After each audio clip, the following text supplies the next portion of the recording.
Doctor صاحب ایک بھائی لکھتے ہیں کہ ان کے والد صاحب اور والدہ اور چھوٹا بھائی سفر سے واپس آ رہے تھے، بائک پہ تھے، راستے میں ایک جگہ پہ ٹرک کھڑا تھا اور شاید انہیں نظر نہیں آیا یا جو بھی ہوا ان کا ایکسیڈنٹ ہوا، والد صاحب کی وہاں ڈیتھ ہو گئی، والدہ اور چھوٹا بھائی زخمی ہو گئے، بے ہوش ہو گئے۔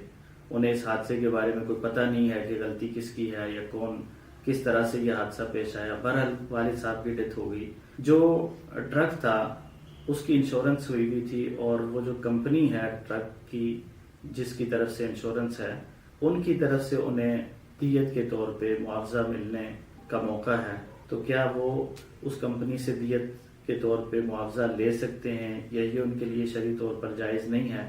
اس کا تعلق ٹرک کے ڈرائیور سے یا ٹرک کے مالک سے نہیں ہے بلکہ ٹرک کی انشورنس کمپنی سے ہے، وہ ان کو جو بھی دے گی وہی دے گی۔ الحمدللہ والصلاة والسلام علی رسول اللہ، اما بعد۔ جہاں تک تعلق ہے انشورنس کا، جس کو ہم بیمہ بھی کہتے ہیں، تو علماء کرام کا فتویٰ یہ ہے کہ یہ حرام ہے۔ بیمہ کرانا، انشورنس کرانا یہ جائز نہیں ہے، کیونکہ اس میں جوا بھی ہے اور اس میں سود بھی ہے، اور ہم جانتے ہیں کہ سود بھی حرام ہے اور جوا بھی حرام ہے۔ سود اس لحاظ سے کہ آپ انشورنس کمپنی کو وقتاً فوقتاً مثال کے طور پہ 50,000 روپیہ ادا کرتے ہیں، ٹوٹل پیسے جو آپ نے ادا کیے وہ کتنے ہیں؟ 50,000 روپیہ۔ یہ آپ نے کیا ادا کی ہے؟ کرنسی، اور وہ اس کے بدلے میں اگر حادثہ ہوا تو آپ کو کتنے دیں گے؟ وہ آپ کو 1 لاکھ روپیہ دیں گے، 2 لاکھ روپیہ دیں گے، 3 لاکھ روپیہ دیں گے۔ تو 50,000 روپے آپ نے دیے اور ملے کتنے؟ 3 لاکھ روپیہ، 2 لاکھ روپیہ، اور وہ بھی ادھار پہ۔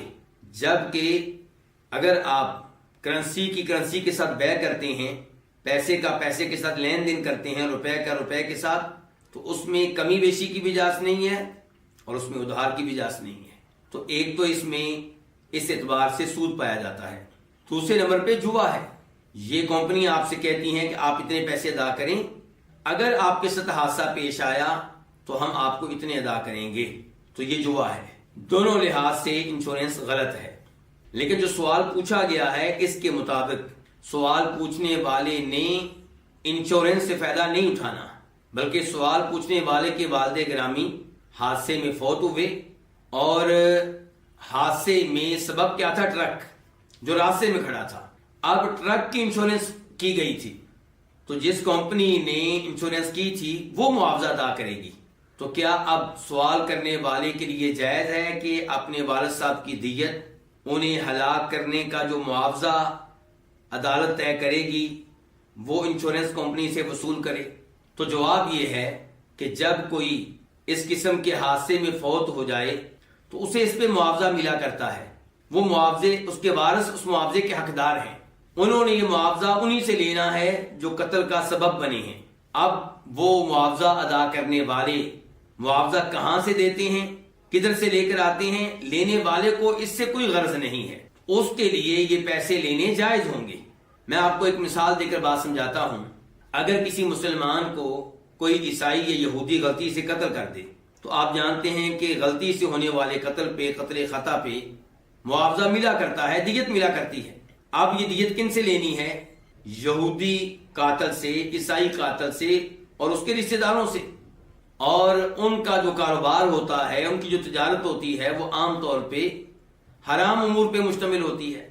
ممکن ہے کہ ان کا کاروبار ہو شراب بیچنے کا، ممکن ہے کہ انہوں نے سود سے پیسہ حاصل کیا ہو۔ تو کیا یہ مسلمان ان سے معاوضہ لیتے ہوئے، دیت لیتے ہوئے اس بات کا مکلف اور پابند ہے کہ یہ ان سے تحقیقات کرے کہ آپ لوگ جو مجھے دیت دینے لگے ہیں وہ پیسے کہاں سے آپ نے لیے، کہاں سے کمائے؟ بالکل یہ اس کا مکلف نہیں ہے، اس کا پابند نہیں ہے۔ ان کا حق بنتا ہے کہ ان کو دیت ملے۔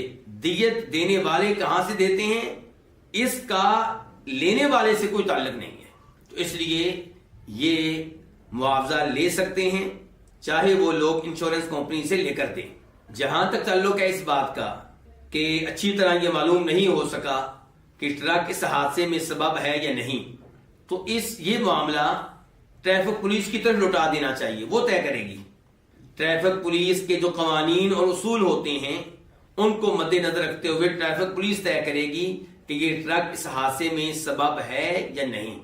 تو اگر ٹریفک پولیس یہ طے کرتی ہے کہ یہ سبب ہے اور آپ لوگوں کی دیت بنتی ہے، آپ لوگ دیت لینے کے حقدار ہیں، تو پھر آپ دیت لے سکتے ہیں، اس میں انشاءاللہ کوئی حرج نہیں ہے۔ واللہ تعالی اعلم۔